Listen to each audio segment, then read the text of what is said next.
Good afternoon, and thank you so much to all of you for joining us today. This is our first webinar as the South African Clinician Scientist. Excited to host this, and we're hoping that it's going to be a really interesting discussion. So much has happened over the past few months, and since the first South Africa, there's been a lot going on, and as healthcare workers, as medical doctors, most of us who are here, we've gone through all sorts of emotions over the past few months, just as we've interacted with COVID-19 from different sectors. And today, and these webinars are really about finding ways of how to deal with this. These are called conversations on COVID, navigating COVID, but today particularly is about medical leadership. And so I've got an amazing panel of 4 speakers that I'm going to talk to in a while. A few housekeeping rules.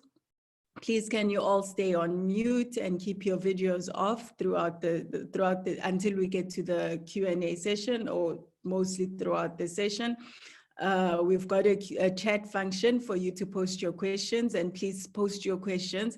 We'll also be monitoring what's happening on Facebook. We are live streaming on our MD Facebook page. And so for those of you on Facebook, please post your questions and we'll try to answer as many as possible. Those are the house rules, but really moving back to what today is about, like I said, that, in the beginning, there was a sense of fear. Some of us have gone through confusion, most of us have, whether in the workspace, at home, we've gone through different cycles through all of this. And as things have gotten worse, there've been times where we've had to deal with the reporting. What's going on? How do we handle what's happening? Is what we're hearing true or not, and so there's been so many emotions for older clinicians. Some have been worried about, should I go back to work? If you're over 60, for example, knowing the risks. If you're young, you're diabetic, pregnant clinicians, there've been so many emotions and so many questions. And so today and our future sessions are really about working together to find solutions and trying to be part of the solution.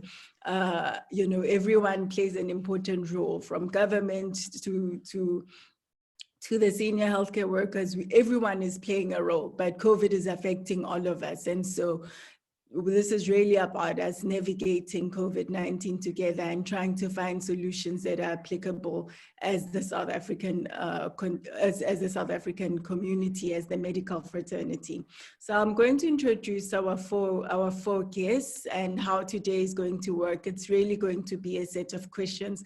These are conversations about COVID. These are not lectures. This is not academic. And one of the reasons why we decided to go this route was, a lot of people started to say, we're not necessarily just looking for expert advice on this, but we want to know, how do we manage, how do we navigate, how do we handle what's going on, and what we are feeling as we're handling this pandemic. So first up, we've got Dr. Maria Phalime, who's an author, a very well-known author. She's also a life coach and leadership lecturer. And so she's going to talk to us about leadership from that perspective. We've got Dr. Jerome Mampane, who's also a general sports and exercise medical practitioner, very well known for being part of the Springboks team and winning the part of the team that won the World Cup. We've got Professor Jennifer Geel, who's a pediatric oncologist, and really excited to have on board because she's going to speak to us also as a practitioner who's both in private and public service. And we've got Dr. Brenda Kubheka, very well known to the South African community. She's an ethics expert and clinical risk expert. So I'm going to invite the 4 of you and ask you to unmute at this point. And my question, I'm going to start with Maria, and the first question is to all of you. I want you to just tell us about yourself, what you do for a living, what has the impact of COVID been on you and the sector and your sector, and just take us through the past few months and how it has affected you and the sector you're in. So inviting you, Dr. Phalime, to speak first. Lovely. Thank you. Thank you for that, Salome. And also thank you for the opportunity of this platform. I think these are important conversations to be having. So my name is Maria Phalime. I'm a business and leadership coach. I left clinical practice a long time ago in 2004. Some of you may be aware of my story through my book, Postmortem, The Doctor Who Walked Away. So in the work that I do as a coach, I mostly work in the private sector, in the commercial field, so non-medical, but I do also coach doctors. And then from a leadership development space, I work with a number of institutions, such as the Nelson Mandela School of Public Governance at UCT, the UN Systems Staff College, really designing and delivering leadership development programs for leaders in the public sphere. So that's essentially what I do. And in terms of COVID, you know, the impact on the sectors in which I work, for me, it's been interesting to observe that the private sector, so the business clients that I work with, after the initial shock of COVID, the companies were very quick to respond to the crisis, to ensure that systems were put in place so that people could work remotely, so that, you know, people who needed to go in the factories and warehouses and so on could continue to work, and that there were systems and protocols in place. So for me, it felt as if those organizations were robust enough to take the knock of COVID. In contrast with the doctors I coached, it felt as if COVID had the opposite effect, or rather the effect was really showing up the cracks that were already in the system. So instead of being able to respond in a resilient fashion, those cracks have become gaping holes, really shining a light on many of the dysfunctions that have been inherent and entrenched in particularly our public health system. So very, very different impacts that I'm seeing in the private sector and then in the public sector, and in particular with you know, in the public hospitals. So yeah, so that's been my experience, and I'm sure we can talk further about unpacking that. So thank you. All right. I would like to move on to Professor Geel, and for you just to give us your, you know, same question to you. What do you do, and how has it been on you and your sector? Thank you, Salome, and thank you for inviting me. I feel like I'm in very exalted company. So I'm a pediatric oncologist. I work mainly in a state hospital. I also do a little bit of private practice in a private academic hospital. So essentially I'm an academic, and we have, in pediatrics, we haven't been as hard hit as in adult medicine, but we've definitely felt the effects with staff being sick. We've already lost a much loved colleague who used to work with us in the lab. We've already lost a pediatric patient. And at this stage, you know, every death is still a shock for us, and we're struggling to deal with it. Some of our registrars are being deployed to work in the adult sector, so they're really struggling. So the whole system is under a lot of strain. And then student teaching, which is very, very important, has been completely disrupted. But the university has been amazing in how it's responded.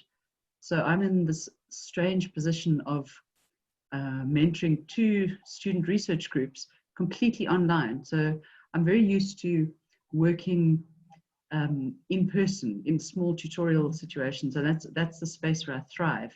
And now we've had to move that to an online platform, and it's been very difficult because people have had connectivity challenges. We've all had to learn new technology, but it's taught us a lot. So I think, to be honest, we're still in a space where we're dealing with disruption. We've created a lot of new systems, but we're not yet on top of it. Thank you very much. And I think both of you have highlighted some important points. And I think, you know, just going back a bit to Maria, I think one of the things when something like this happens, I mean, we've already, especially with there are people, especially with the younger doctors, the conversation about wanting to leave medicine, you know, altogether. This is too much, I can't handle it. But I can only imagine what's happening during a pandemic. If you were already feeling that you're thrown over and you already considering having to go through all of this, you know, in the end, if it's not managed properly, you know, we don't want to end up losing more doctors and people wanting to quit altogether. But at the same time, you know, what Jennifer has also is the reality of can you please mute? If can you please all mute? And I think what Jennifer was raising, just the reality now of losing our colleagues, you know, and the not knowing who's going to be next, or the question, am I going to be next? I think that's the really challenging part in all of this. But before we go into more detail about this, just to invite Dr. Jerome Mampane also, same question, what do you do? How has it been for you? Yeah, thanks, Salome. Thanks for the opportunity, and yeah, also in amongst esteemed colleagues here. So I really appreciate to actually be here. Look, I must say, I've been with the Springboks, I think, for the last 4 years, and yeah, looking to continue and hopefully win another World Cup. And also I've been working at Kaizer Chiefs as well as their team doctor. So we are 5 there, which allows us to sort of manage our time quite well. Also in private practice at Sports Medicine Africa, which, yeah, I got to be honest, then with these things, if you speak about how COVID has impacted each of the sectors, I think one need only look on TV to just see what's happened to the sports sector. It's been quite a devastating blow. The PSL, you know, you can look at the PSL on its own and how they're trying to restart. The dates keep getting shifted, the challenges that are around the systems that need to be put in place. And again, one has to take into context the fact that, you know, you're in hotspots or you're in hotspot zones and, you know, numbers are increasing. Is there danger to players? Are they actually a population subgroup that actually will do well if they pick up COVID and it shouldn't be as much of a disaster, if one can call it that. Look, it's been quite an interesting time and quite a time of adjustment. But I guess it's one of those things about diamonds and the rough. And I mean, thank God for the opportunities I've had. Just because of the colleagues I've had, maybe let me just say that, you know, I found that when you reach times like this, you get salary pay cuts at your workplace because the organization is bigger than the individual and the organization needs to survive. Once that follows, you start asking yourself, okay, the day-to-day things still happen, whether or not you've received the pay cut. And the day-to-day things still happen, whether or not you are going in to actually work at each environment.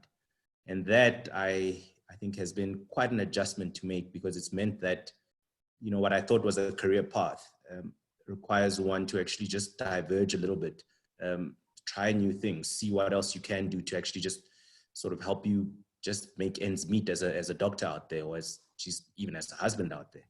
So it's been an interesting time, but also I don't regret it. I've had time to spend time with my kids, something that sometimes sport doesn't allow. Sport takes me away a lot from that. I've had time to do things which I never thought, you know, build new practices at home. We now do something which I never did, which is terrible, I accept, but we actually sit and have dinner together. I never thought. I don't know, I guess it's normal for everyone else, but it wasn't normal for me. But yeah, but good things out of it sometimes. Yeah, and I can completely relate. And I think part of this is also about us learning, not just from a from our different experiences, but we all in reality do different things. You know, many of us we all kind of studied the same thing, but how we do our day-to-day, my job involves a lot of travel, you know, as head of global surgery, I need to be out there in the world, and that has had to stop, and literally doing everything from home, but adapting to the new normal. But just like you said, you know, more time with my kids and family, and that, I guess, has been one of the great things about this time. But obviously a lot of strain as well, and stress that you have to handle also within the family, adjusting to a time like this. I'd like to invite Dr. Brenda Kubheka, just also same question, and how have you navigated?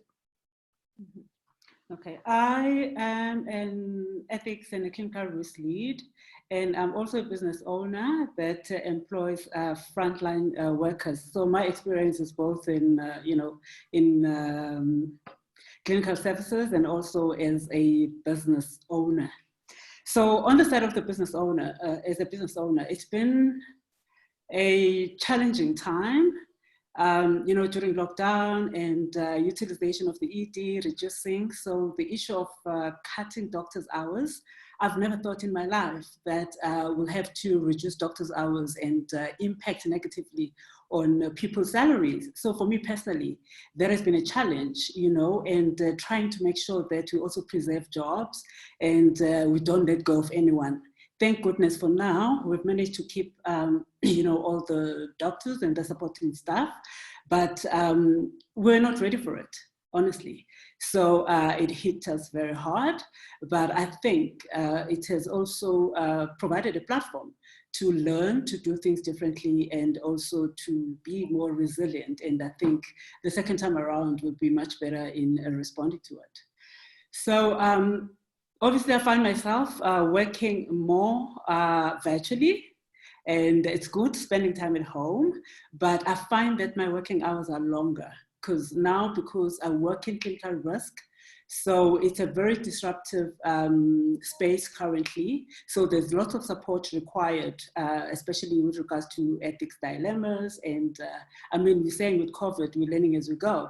So, so it means more conversations now and again, and also being involved in other new spaces that I've never been involved before. Because this is a public health crisis. So there is no public and private, we are all in this together. So this is where we find ourselves. So I do some work in the public healthcare space. So I think this has been good for the country because it has brought us together, to collectively tackle the challenge. So on the issue of the family side, this has been a pause. I call it a pause, and obviously spending more time at home. I am complaining that I'm spending more time in front of my laptop, but it has also allowed me, because it's been stressful. I'm not going to lie about it. It has been stressful emotionally as well. And thinking of our frontline workers, we've had people, getting infected, we've lost colleagues, and also we've had to look after our own and lose our own. That is not an easy thing to go through. So it's also just supporting in that space. So because of that, I found myself writing a lot, like poetry, etc., etc. So that's how I've managed to actually also, deal with my emotions and put them down on paper. I think all of us, in one way or the other, we find ourselves needing to exhale. And it's either on paper or we, reach out to people that support us. So that has been, the past few months, and the lessons there and the changes also. Thank you. Thank you. Thank you so much. And I'm going to immediately move on to my next question, which is, a bit more challenging, a bit more personal. But has the pandemic had an impact or an effect on your mental health? And I'll start with Jennifer this time. Thanks, Salome. So I think one of the interesting things, and I'll go a bit broad first. One of the interesting things is that a word that we've all used that I think people were scared of using before is anxiety. We're all admitting to a lot of anxiety. So I have never experienced so much free-floating, sustained anxiety in all my life. And I commented on this to one of my colleagues who's got generalized anxiety disorder, and she said, "Welcome to my life." So, you know, that for me has been the overriding thing. For weeks, I just felt this feeling of fear and a feeling of lack of control. And it really only got better for me once I started doing something. So we secured donations of PPE for the 3 academic hospitals in Joburg that train pediatricians. We set up screening stations in our unit. We started documenting things. And in the beginning, I think people felt that we were being a bit paranoid. So that again, you know, that affects your mental health, because you have this dissonance, you know, am I the only one who understands the severity of the situation, or am I completely paranoid? Do I actually have anxiety disorder? You know, all sorts of things go around in your head. But we've come to see in our unit that this sort of channeling the fear into something productive has been a lot more useful for us. And people have actually come to us to ask us advice on how to set up the same things. But it also spirals. So you think you're fine, you go down, you think you fixed it, and then it comes up again, and then another, you know, something new comes up in the background. So you suddenly learn that COVID is also a vascular problem, and then you hear about somebody else who's got it, and you think you're fine, and then you realize you're not fine. So it's been a roller coaster. The corona coaster is ongoing. I'll report back to you next year. Well, nice word, the corona coaster. And I think we've all learned and created new words. I mean, infodemic was one of the words that came out of this, just talking about the influx of so much information. Maria, has it had a personal, what has has it had an impact on your mental health? Yes, absolutely. I mean, very much like Jennifer, having up days, you know, the roller coaster doing, on the up days, I feel, oh, you know, this is manageable. We're all doing the best we can, and we must adapt to the new normal, right? And then on the down days, I think to myself, hang on a sec, this isn't new normal, this is just abnormal, right? We will get to new normal, but right now there is such upheaval that it just feels abnormal. And for me, what's been valuable is, first of all, to acknowledge that for myself, to acknowledge that it is perfectly normal to have the ups and the downs, and not to feel that I need to be coping better. Because this is a very difficult situation.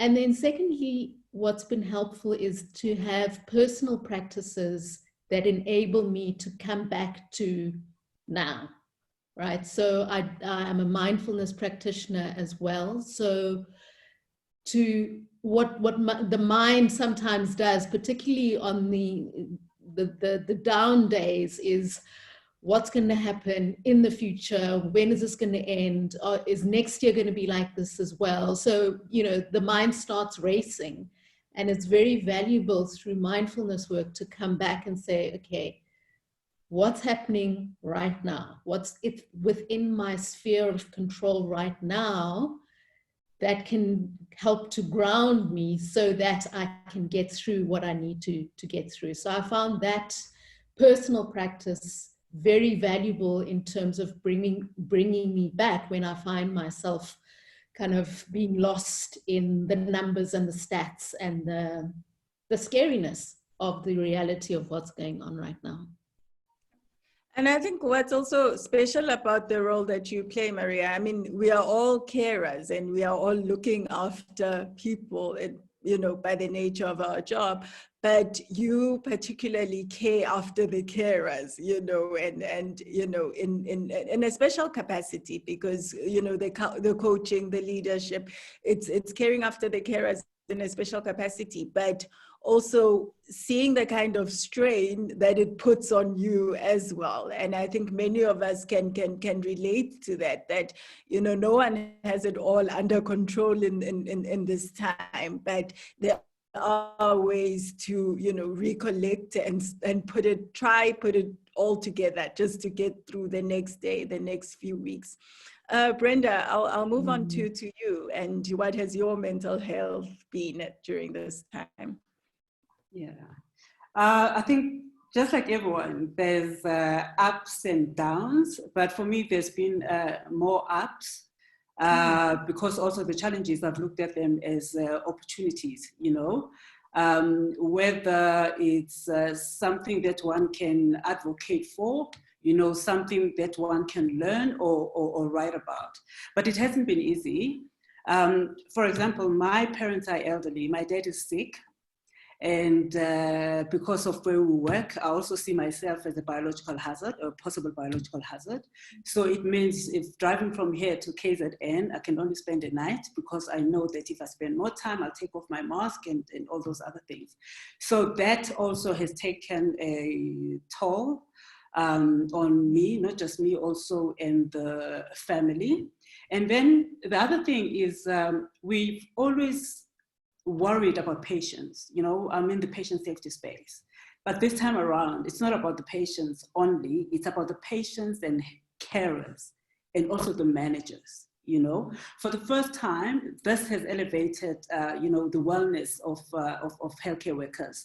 We're seeing conversations about occupational health services for healthcare professionals. But also because the environment has sort of become unsafe, we are anxious, we are scared. So now it means as managers, we also need to have bigger hearts and understand that, you know, the people in the coalface need to be supported, and we need to do things differently. So what we did in our space was to provide, I'll call it resilient and emotional resilient, you know, training before early on in March, to sort of prepare the staff, you know, for the times to come. But obviously, each and every day is different. When you hear that your colleague is positive and you think that, I mean, you're working with them, you think that you might have been exposed, you know, that also brings, you know, stress on its own. The other thing that has put sort of, it's challenging on a day-to-day basis is the issue of capacity. You know, the fact that, you know, staff has to go on self-quarantine, and I might have to go and work there. I tried on one Saturday to go to work. They chased me away and said, it's a war zone, I shouldn't be there. But now, in hindsight, I understand that managers still need to be there and make sure that they take care of themselves, because we are responsible for a larger group, and we have to be there to support and make sure resources are there, etc., etc. Yes, but I can only say that it's healthy to shout, to ask for help. And if you're not coping, scream. There's support around us. We've been trained to take everything and anything and be there for anybody. We also need other people to be there for us. And I'm actually grateful for some of our colleagues and organizations that have offered, you know, mental wellness support to healthcare professionals. This is more critical than ever before.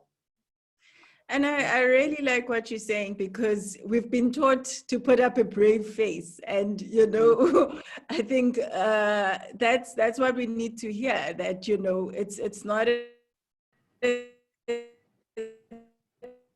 time to put up a brave face and pretend you're okay, you know, but there are systems in place. There is a I need a break, and working and speaking with managers is important, because we often, you know, we work too much in silos that, you know, let the managers handle themselves, let the clinicians, you know, but it's I really like what I'm hearing through this conversation. Jerome, from your side, what has your mental health been? No, it started out a little bit challenging, I got to be honest. The parts that are always difficult is I think your home contribution. So it always comes into how do you contribute to how your family survives and your home circumstances. That has been the major thing that first was quite evident for me. And then I think what followed was also now the fears of actually, if I got COVID-19, what would that mean for me? I found myself finding the morbid side of laughter to actually help me get through a lot of things. I think I was joking with a dermatologist, I think at 4 Ways.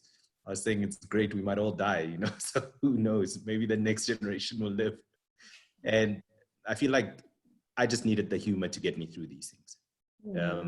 And once there was just space to laugh and to just get out of just myself, you know what I mean? Get out of the negativity that was surrounding me. I felt better. I feel like what Jennifer touched on earlier was the right thing for me. I know what worked for me a lot was also having new things to do, new tasks to do. Wake up in the morning, wake up very early, go to work. Have a task to do in the day, one step at a time. I found that just my mental health, I'm in a better space, I think, from that perspective because of those things.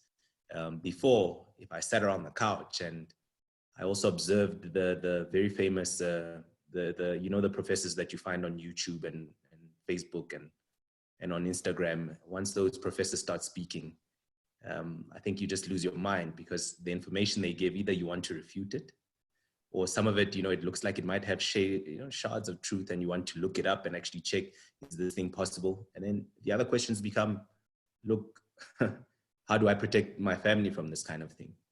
And yeah, it's been a strange one, but I've enjoyed maybe where I'm working currently at SPV, because, you know, with guys that have to move money, they have to carry guns. And it's interesting how the machoism of this whole thing falls away. You know, there's no, I don't know, call it there's no enemy outside the house who you're going to run and protect the family from. This is, you know, if you want to be Superman, stay inside your house, put your mask on, and or social distance, you know, don't come up with any new things. And that's been a new normal for me, at least. Those things that you have to learn, you have to adjust, but without the other elements, I think, without the laughter portion, without actually having tasks to do, to be honest with you, I think I would have hit depression. Sure. And thank you to all four of you for sharing so openly and so honestly. I think the one question that still hasn't been answered is juggling the roles. You know, I think being a mom and being a wife has been the hardest part for me, because even when I get to work from home, I still need to teach, and still need to cook, I still need to do everything. You know, after this webinar, I still need to make sure that everyone has supper, and like many of us here. And I don't know, maybe Maria or Brenda, maybe one of you can touch on those aspects, because the additional responsibilities that we've had to have dealing with COVID, whilst working longer hours and working in fear and anxiety. Okay. Go ahead. Okay, thank you. I think it's the importance of social support, you know, whether there is physical distance between like your household, and the social support structure that you have is just keeping, you know, the connection going. And then for me, I'm lucky. I have a big girl who's a teenager, and she's in university. My worry was her mental health, and her not being around her friends, I mean, what she is used to. And also the online, you know, learning, which, you know, took a strain. She took a strain on that. So for me, it was basically just supporting her and making sure that I keep her busy with the things that she likes, which means that sometimes spending time with her, just to make sure that she is in a good, you know, mental space. But besides that, the household is sort of manageable. And for me, the kitchen is my place of zen. So if I go to the kitchen, prepare dinner, it's good for my mental health, honestly. But I've enjoyed also having a friend around that started a job in Johannesburg, and she is in the psychiatry space. So I get free, couch sessions and stuff like that. So that has helped a lot. Yeah, thank you. All right, Maria, quickly, you were also wanting to say something. Yeah, I mean, yeah, just very briefly, I think it's important to acknowledge that I think the burden of additional duties has fallen disproportionately on women. So we are also the substitute teacher and the cook and in addition to the other work, the paid work that we do, we are also needing to take on many more responsibilities and duties. In an environment where our levels of anxiety are already high because of the pandemic, which makes it even more important that we really nurture ourselves. We find those kind of, those anchors, those practices that can support us, that we reach out to friends, to family, so that we don't feel that we're carrying this burden on our own. But I really feel that, particularly for women, that we are going above and beyond what we normally do anyway. And the thing is, we're in this for the long haul. We're possibly going to be most likely going into 2021 with this pandemic, perhaps hopefully at a different stage. But it's going to take a while for things to get to a new normal, to a new level of stability. So it's important that for the long haul that we're supporting ourselves as best we can so that we can keep going.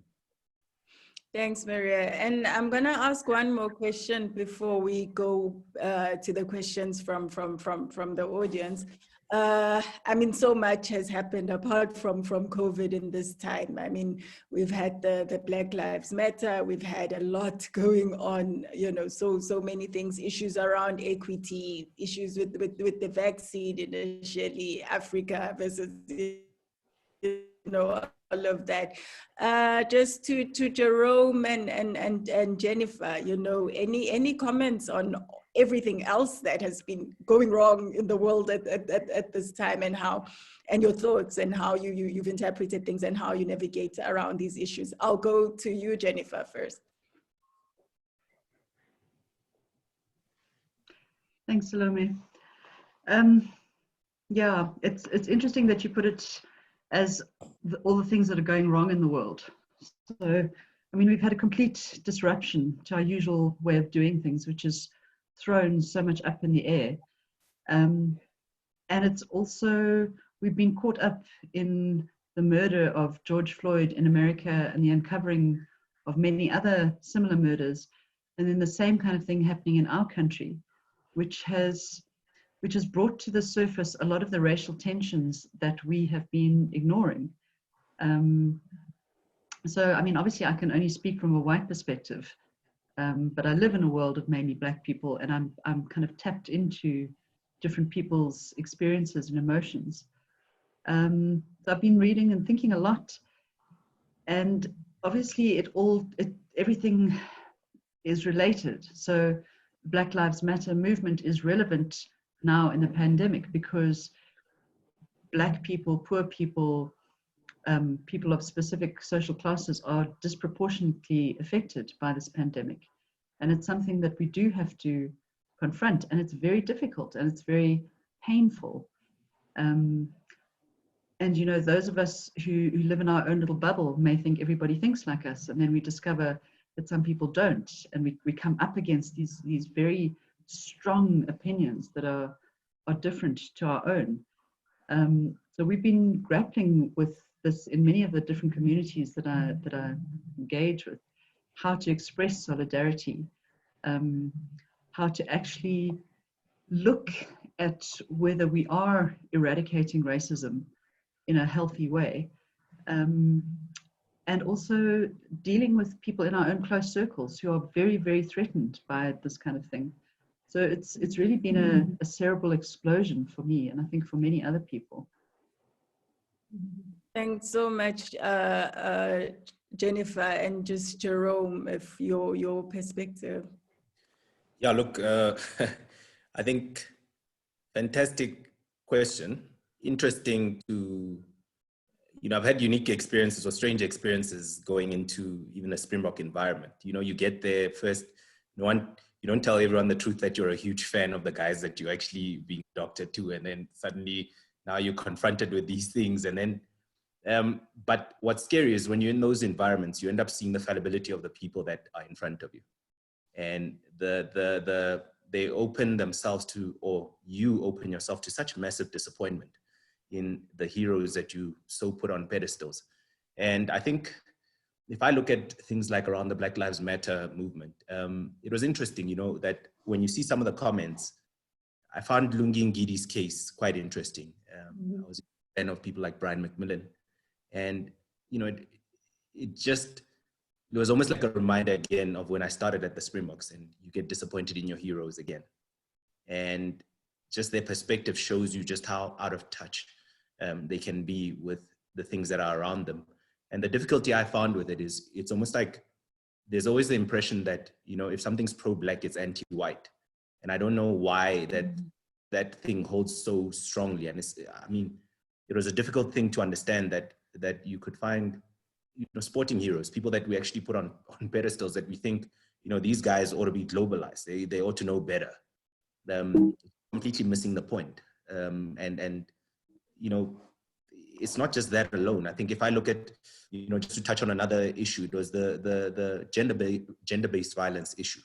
I think with the issues that happened with women in the last couple of months, I think, yeah, I too have had to be on a journey of maybe call it self-discovery or understanding. It was a thing because, you know, as guys, sometimes we get stuck up in the idea that when you hear the slogans, men are trash, we almost fall into the same trap of saying, well, you know, not me. I mean, maybe you're talking about the other guys but we fail to understand what this is about. And we almost, you know, we invalidate what the greater message is supposed to be. And I just found that just the conversations I needed to have around that, not just with friends, the conversations I needed to have with my wife, the conversations I had to have with female friends. I think that for me, I felt like I needed some of those things. And I think that watching some of the things unfold, it's, you know, some of it I wonder, I'm not trying to be insensitive to George Floyd's issue. I will say to you that to me, sometimes I felt like, yeah, where's the world been? Like, are they only getting up to this racism thing now? Like, I mean, we've been having it. Like, dude, where are you guys? And it's a strange thing now watching it unfold, because you wonder, you know, is it meaningful? Is it meaningful change that will follow? Or is it just one of those fly-by-night things that, you know, everyone pulled down a few statues, you know, some had a party, bonfires, and then thereafter they walked away and nothing changed. There's things that are institutionalized, and we understand that. We understand that from a South African perspective, because we've had to confront it, and we still confront it on a daily basis. Sometimes we hide away from those conversations, but I think the rest of the world was just, I don't know, they've just been so far behind maybe with regards to confronting issues like this. Thanks, Jerome, and that's very deep and powerful. And I think, you know, one of the things, or what is coming out really is just this time has uncovered so many things, so many iniquities, so many realities that were there. But, you know, by uncovering it, it also forces us to act on things and to do things differently and to change. And some of the key things that have been mentioned, I think, like the first thing was just the fact that we need to exhale. And I think the first part of this meeting has really just been exhaling and taking out the things and saying it as it is and how it has infected us. But, you know, we've also come up with different ways in which people have have worked to instill a sense of positivity, change management, changing things in their environment and work spaces. But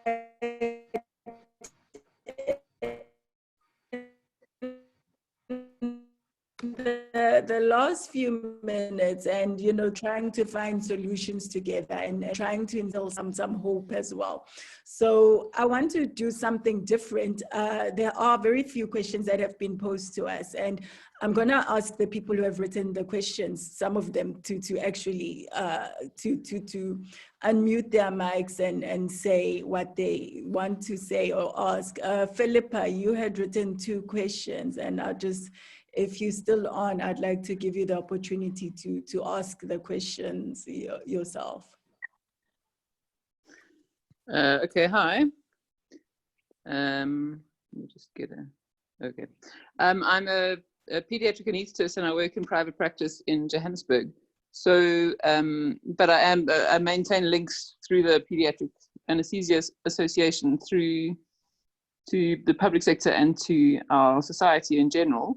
My question is, we're spending a lot of time looking after ourselves, panicking and then realizing that we need to exhale and then exhaling. But at what stage do we need to stop doing that and realize, not stop, but mitigate the need to deal with issues that have been pressing before COVID hit us? One of the, and I said later, one of the examples that we have is we were doing really good work about, for want of a better word, transformation within our society. And that's all on hold now because everyone's just talking COVID.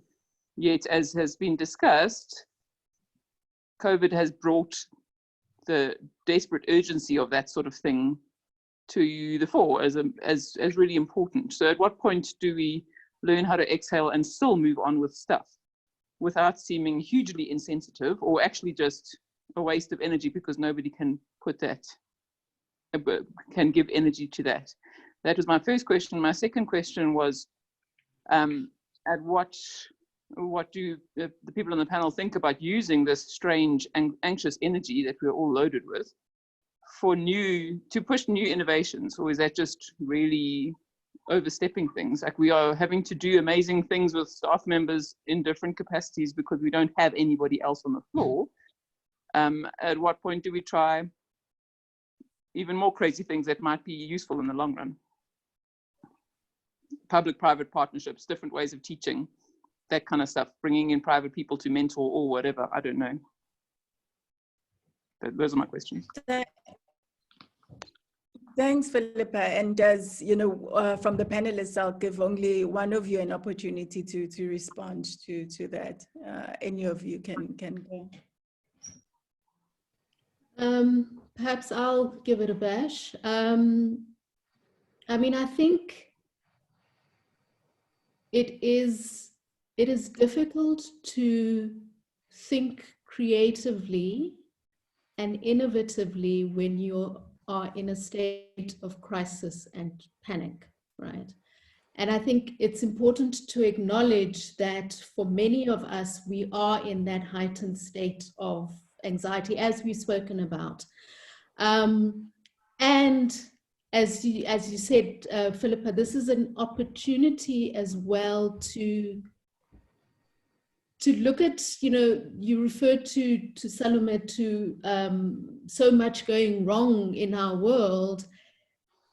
Yes, so much is going wrong, but perhaps that's a good thing. The systems that are breaking apart perhaps needed to break apart in order to facilitate something new to emerge. So I think these are parallel processes, but we need to start with getting ourselves in a place where we have the internal capacity, not just as individuals, but in our communities, and whatever our communities look like, whether in our workspaces, our networks, whatever those are, we need to get ourselves in a space where we are grounded enough in order to switch on our creative thinking. Because if we are going to be reacting and saying, oh, we must just, there's urgency, we must do something, we perhaps might put solutions in place that are short-term but are going to perpetuate problems or create new problems going forward.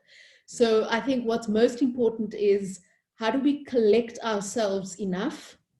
How do we collaborate with like-minded people in a clear and level-headed way as far as we can right now? And then where are the windows of opportunity for reimagining going forward? And who do we then need to collaborate with? What platforms do we need to use in order to create the new? But it just feels like right now that we are in that state of heightened anxiety, and we really need to be realistic with ourselves about what we can realistically change right now. You know, right now it's kind of battening down hatches, doing what needs to be done right now, but being conscious of the window of opportunity that's being opened for real change and transformation going forward. Thank you so much, Maria. I'm going to ask Pesi, I'm going to take one more because of time. Pesi Mahlati, if you're still here, I'll give you a chance to ask you a question. Yes, no, thank you. Basically, what I asked was what the panelists think has irreversibly been changed in our system by COVID. I think that relates to a little bit extent to what Philippa asked. But the most important question for me is, if another epidemic would hit us, would we cope? What are the things that, you know, would be a challenge, both from a service provision and health leadership point of view? And just the last comment, thank you for raising this issue about mental health, because I've always felt that mental health has been treated as a poor cousin to all the other areas in, you know, especially in medicine, the way that we've been trained, you know. And by the way, I'm not sure what I do, but I've got a lot of, you know, interest and experience in, you know, health policy. Thank you.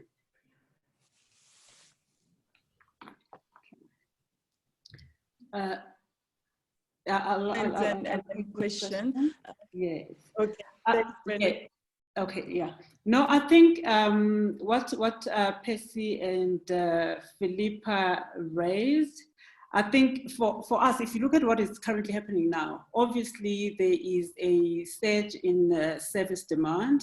We've seen hospitals being put up or infrastructure being put up in a short space of time.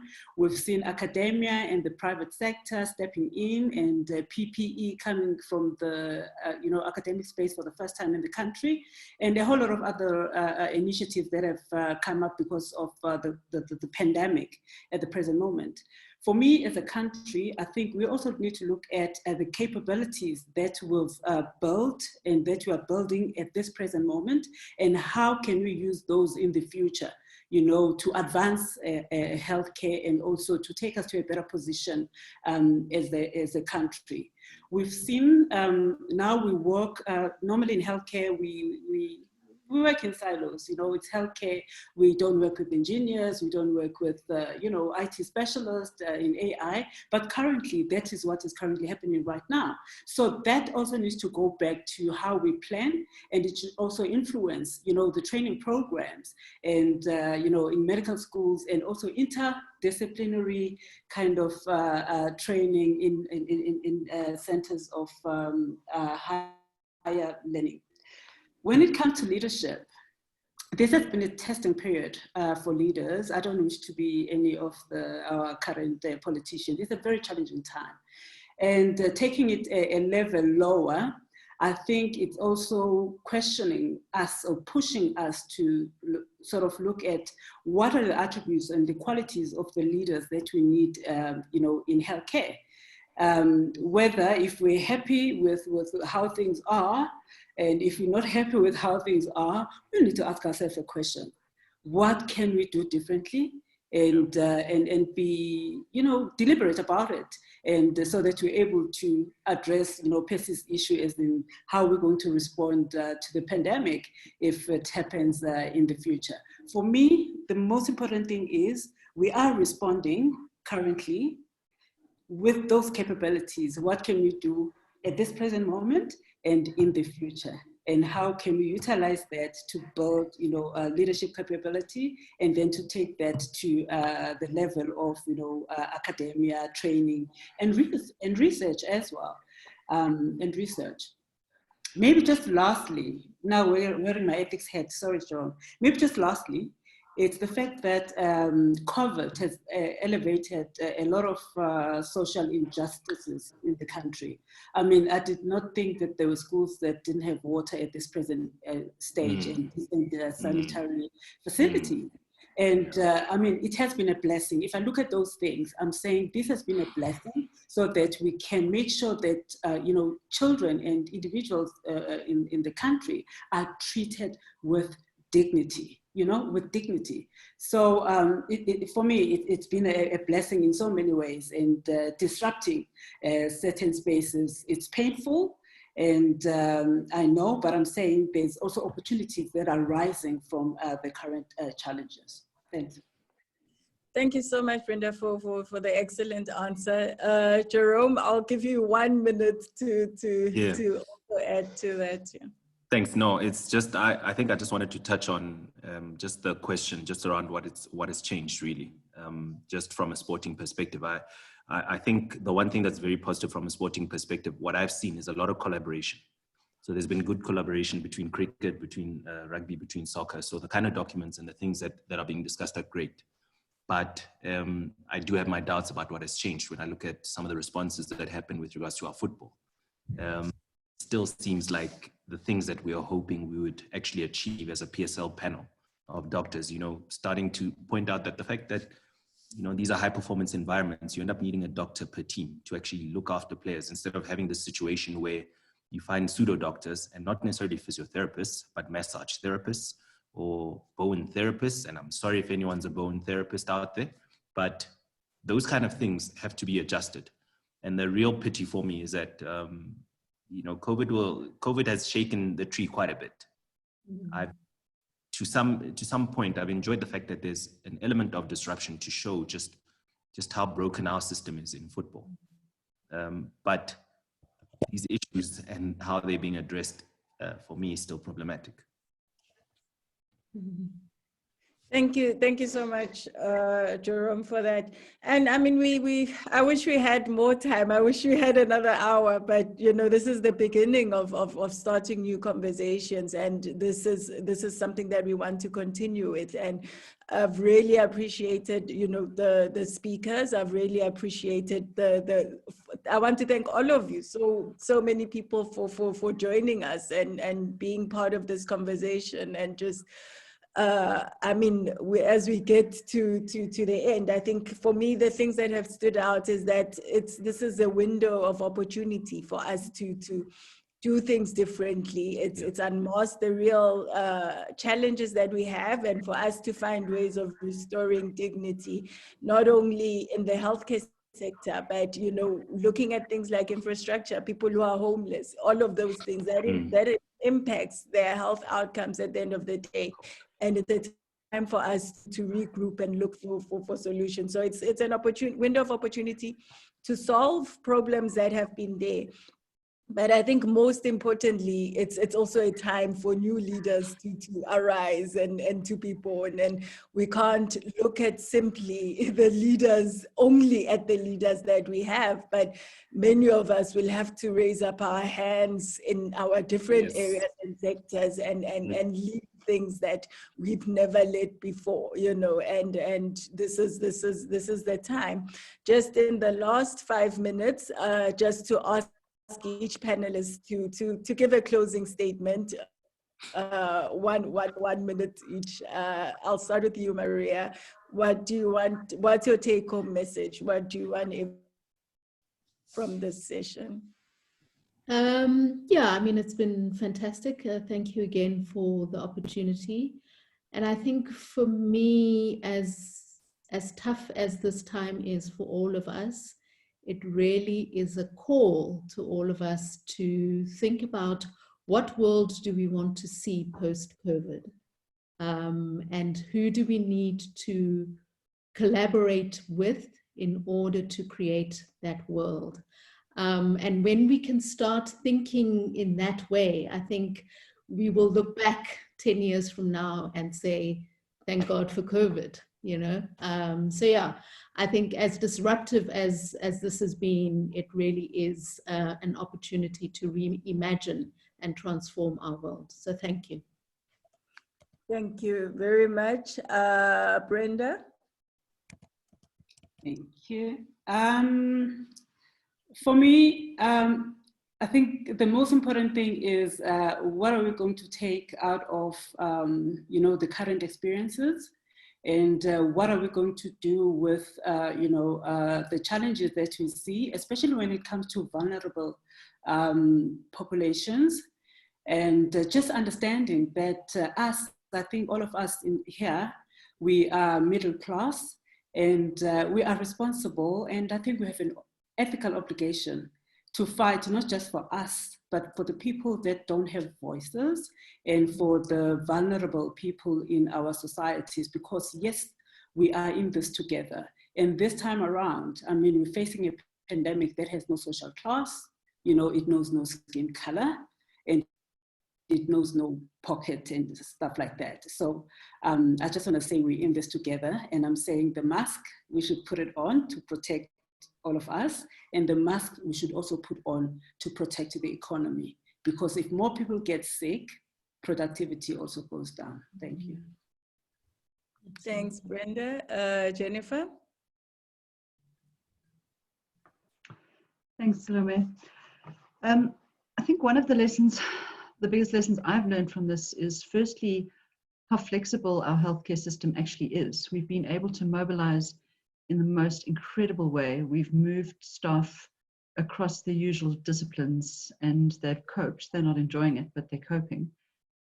We've managed to create, as someone said, field hospitals and bring in drugs and deal with an incredible influx of new information.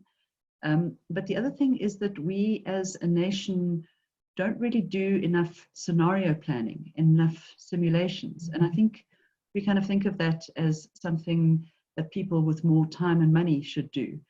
But if we had been able to plan for this, we might have been riding the wave a little bit higher. So I do think as South African medical professionals, it's something that we should start thinking about. And then the last thing is that we can't lead through this pandemic alone. We have to do it together. You can't lead a vacuum. We have to work with each other. And it's conversations like this that lead to those collaborations. So thank you very much. Thank you. And Jerome, you've got the final word before I close. No, no, thank you for the opportunity. And honestly, for me, it's the interaction, I think, with just esteemed. For me, it feels like really the interaction with esteemed colleagues like yourselves here has, for me, just given me something, just edified me in a new way as well. And I just think there is a lot that each of us can do in terms of what's happening going forward. We can contribute better to one another's health. I liked what was begun with, I think, from Maria about, it basically just speaks about collaborating, how we can help one another. To me, that's the message that I tended to find from COVID. I enjoyed maybe the start of lockdown where people actually went out of their way to start actually thinking about, how can I help someone else? How can I organize food for another family? How can I do that kind of stuff? For me, then speaks into the kind of South Africa that we're looking for after everything is said and done. The kind of organized society we have currently, I don't think it's a sustainable society. You can't have such a massive gap between rich and poor, and you don't know who's middle class. Is there even a middle class? Are they now just poorer, or are they richer? Who knows? Our system, unfortunately, had to be shaken. It's the truth of it. But yeah, let's help someone, man. Let's help someone out there. Yeah, thanks so much. And that was a powerful ending, that, it's a time for us to really build the South Africa that we're looking for. On that note, thanking all four of you. I think you've all been amazing, and thank you for sharing your stories and getting personal as well, and sharing your realities. I want to thank all the people involved. I want to thank Dr. Lerato Khatle, who's the CEO of Young MD. She's also here, part of the team, and she's been amazing at setting this up and with the planning. From my side, the executive committee from the South African Clinician Scientist Society and the university leaders that suggested that, or that came up with this plan for today. And just to say, who are we? At the end of the day, with the South African Clinician Scientist Society, we are a society that's about, increasing the research and science output in South Africa, and we're a scientific society. You can log to our webpage, www.sacss.co.za, to read up about us. And if you want to become a member of the society, you can join on our webpage. We have waived the fee for 2020.